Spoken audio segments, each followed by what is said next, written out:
ఈ రాహుల్ గాంధీ అనే వ్యక్తి ఏదైతే చెప్తా ఉన్నారో, ఎందుకు ఈ రాహుల్ గాంధీ అనే వ్యక్తి ఆంధ్ర గురించి ఎందుకు మాట్లాడడం లేదు చెప్పు. చంద్రబాబు నాయుడుతో హాట్లైన్తో టచ్లో ఉన్నాడు కాబట్టి మాట్లాడడం. ఎందుకు ఈ Andhra in-charge national spokesperson మనిషోడు అమాణిక్యం ఠాకూరా అడేపొద్దన్న చంద్రబాబు నాయుడు గురించి మాట్లాడినాడా?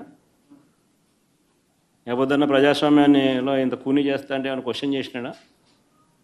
చంద్రబాబు నాయుడు ఇన్ని స్కాములు చేస్తున్నాడు, కంటి ముందర కనపడుతుంది. యా వీధికి పోయినా బెల్ట్ షాప్ కనపడుతుంది, యా పక్కకు తిరిగినా పర్మిట్ రూమ్ కనిపిస్తుంది. ఎంఆర్పి రేట్ల కన్నా ఎక్కువ రేటుకి అమ్ముతున్నారు. ఆ రోజైనా మాట్లాడినాడా? మన గురించి నా గురించి మాట్లాడతాడు. ఎందుకు చంద్రబాబు నాయుడు గురించి ఎందుకు మాట్లాడు? కారణం హాట్లైన్. చంద్రబాబు రేవంత్ కాంగ్రెస్ హైకమాండ్, అంతే కదా. ఎందుకంటే చంద్రబాబు నాయుడు గురించి ఎందుకు మాట్లాడు చెప్పు. ఆ రాహుల్ గాంధీ ఆంధ్ర గురించి ఎందుకు మాట్లాడు చెప్పు. ఆంధ్రాలో అంతకన్నా పెద్ద జరిగింది కదా, ఇవి మాట్లాడుతున్నారు. స్కాములు, ఎలక్షన్, ఓటింగ్ గీటింగు, ఓటు చోరీ, ఇంకోటి అంటున్నారు కదా. మన ఆంధ్రాలో జరిగింది కదా, మన ఎందుకు మాట్లాడు?